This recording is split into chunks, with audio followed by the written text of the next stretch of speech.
احسن ممن دعا الى اللہ، سب سے اعلیٰ ترین بلانا وہ اللہ کی طرف بلانا ہے۔ ومن احسن قولا ممن دعا الى اللہ، دنیا میں لوگ باتیں کرتے ہیں لیکن سب سے اعلیٰ قول، سب سے اعلیٰ گفتگو ومن احسن قولا ممن دعا الى اللہ، اللہ کی طرف بلانا ہے۔ جب ایک انسان یہ ذہن بنا لے میرا اٹھنا اور بیٹھنا، میرا چلنا اور پھرنا، میری گفتگو، میرا ہر عمل وہ اللہ کی رضا کے لیے ہے، اللہ کے لیے کردار ادا کرتا ہے، فرمایا یہ اعلیٰ ترین ذہن ہے۔ اس لیے دنیا کے اندر جتنے انبیاء اور رسول تشریف لائے، ہر نبی اور ہر رسول وہ انسانوں کو اللہ کی طرف متوجہ کرتا ہے۔ وَإِلَىٰ عَادٍ أَخَاهُمْ هُودًا قَالَ يَا قَوْمِ اعْبُدُوا اللَّهَ وَإِلَىٰ ثَمُودَ أَخَاهُمْ صَالِحًا قَالَ يَا قَوْمِ اعْبُدُوا اللَّهَ۔ ہر نبی قوم کو اللہ کی طرف متوجہ کرتا ہے، قوم کو اللہ کے ساتھ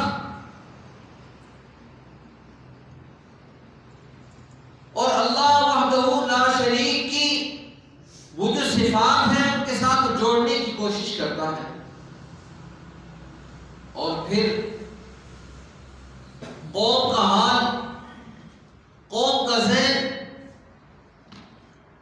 دنیا میں کوئی آدمی جب کسی طرف بلاتا ہے تو اس کے مقاصد ہیں، وہ مقاصد کے تحت کردار ادا کرتا ہے اور کام کرتا ہے۔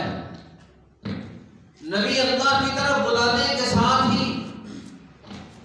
وہ یہ ساتھ کہتے ہیں مَا لَكُم مِّنْ إِلَٰهٍ غَيْرُ، میں اس پر تم سے کوئی سوال نہیں کرتا، کوئی میری مالی مقاصد نہیں ہے۔ لا أسألكم عليه أجرا إلا، میں جب تم سے اس پر کوئی سوال نہیں کرتا، وہ اس پر کوئی مزدوری طلب نہیں کرتا، میرا مقصد صرف یہ ہے کہ ایک انسان کا تعلق اللہ وحدہ لا شریک سے ہو جائے۔ اللہ کے ساتھ جب انسان کا تعلق ہو جائے گا، فرمایا ہمارے انبیاء کے مقاصد میں سے سب سے بڑا مقصد یہ ہے کہ ایک انسان کسی انسان کے سامنے جھکے، کوئی انسان کسی انسان کو اپنا غلام اور اپنا بندہ بنا لے۔ فرمایا انبیاء علیہ السلام دنیا میں تشریف لائے تو آپ نے انسانی قلوب کو اللہ کی طرف متوجہ کیا۔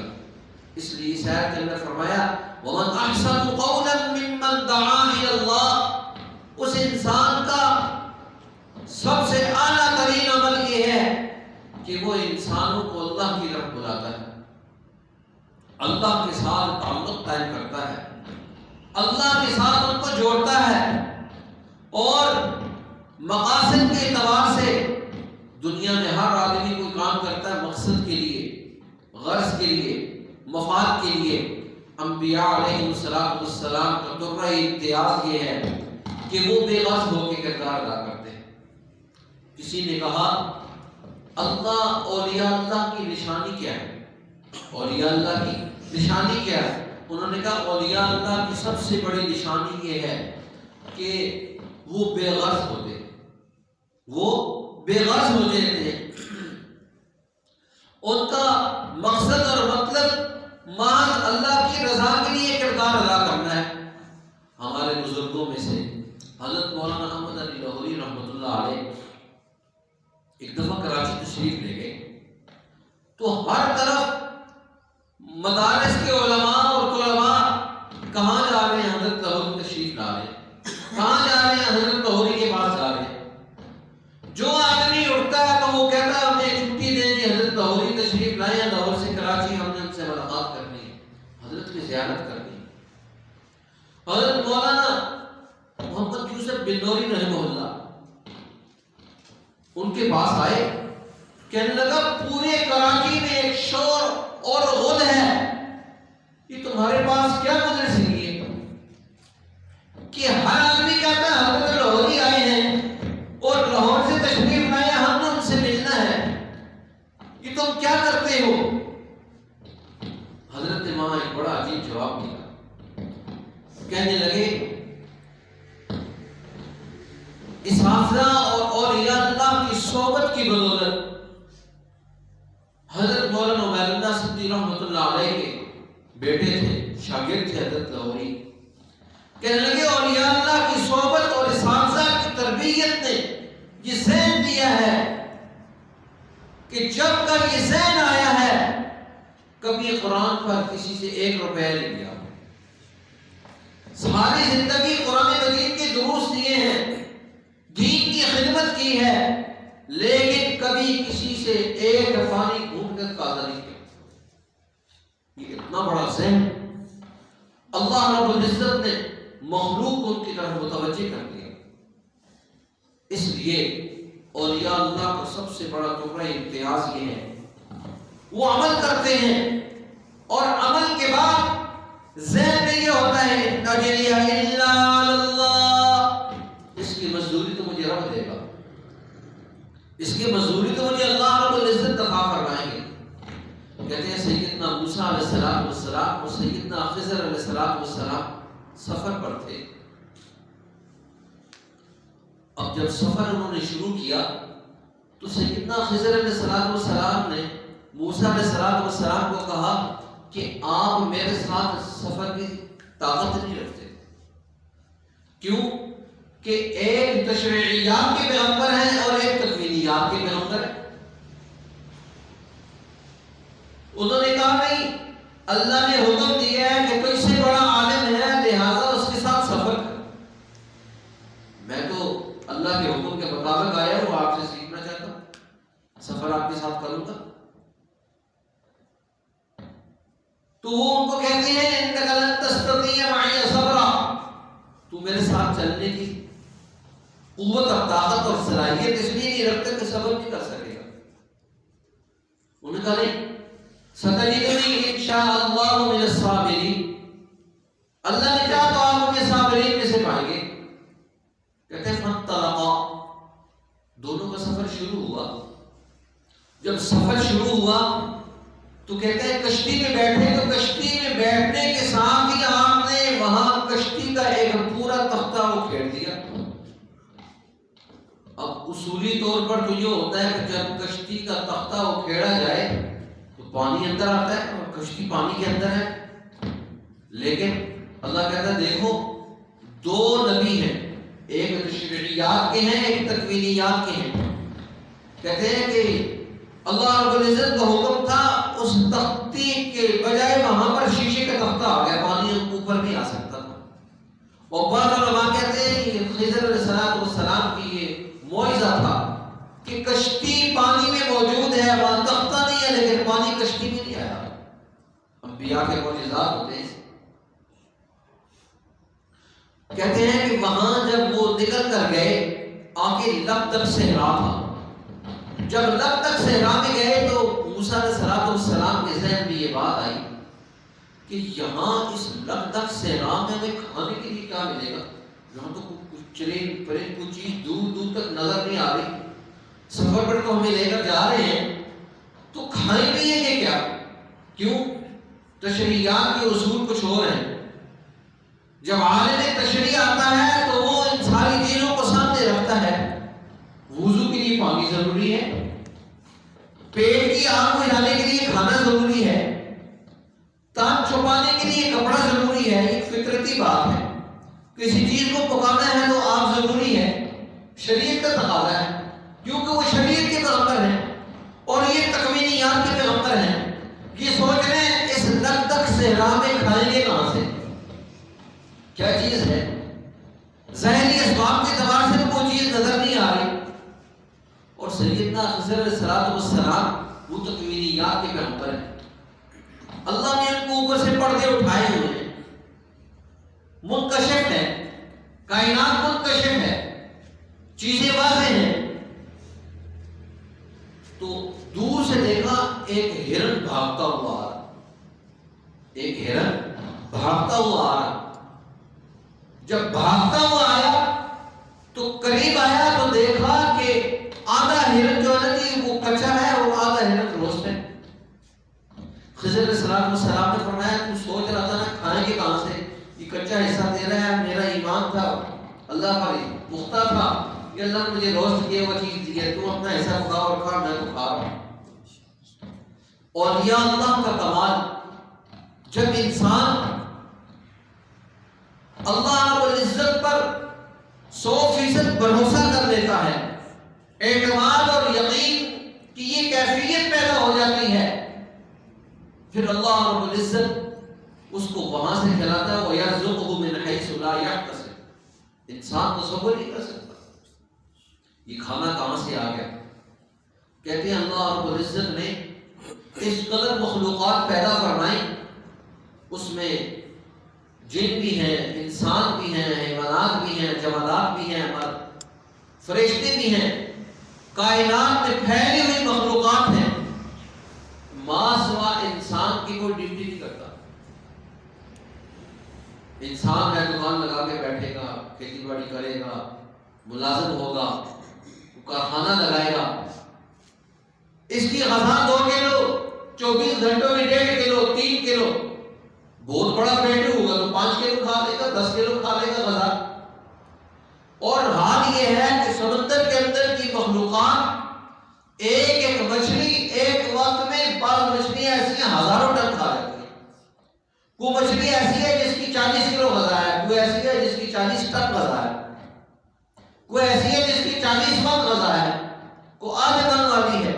ایک شیر اٹھتا ہے اور پورا ایک ہرن جو ہے 2 من کا کھا لیتا ہے، اٹھا کے لے جاتا ہے، کھا جاتا ہے اس کو.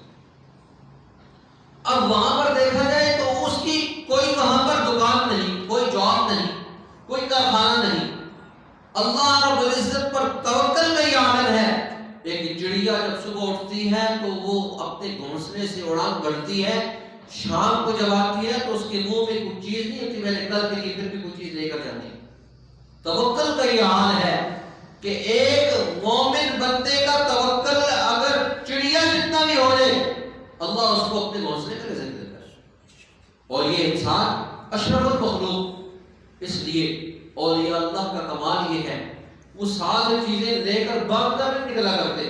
اسی فرمایا مسلمان جو ہے اس کا یہ حال ہے کہ وہ اللہ پر جب بھروسہ اور توکل کر لیتا ہے، اللہ راستوں کو کھول دیتا ہے، اللہ راستوں کو کھول دیتا ہے. اس لیے کہ اس کا اللہ کی ذات پر بھروسہ اور توکل اس درجے کا ہوتا ہے، اس کو پتہ ہے اس نے مجھے پیدا کی ہے.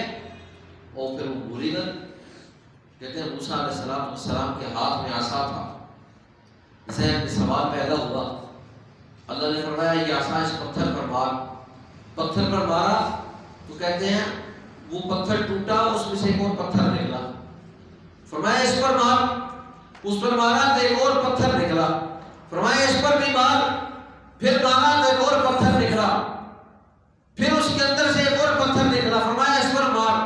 جب اس پر مارا تو چھوٹا سا پتھر 2 حصوں میں تقسیم ہوا.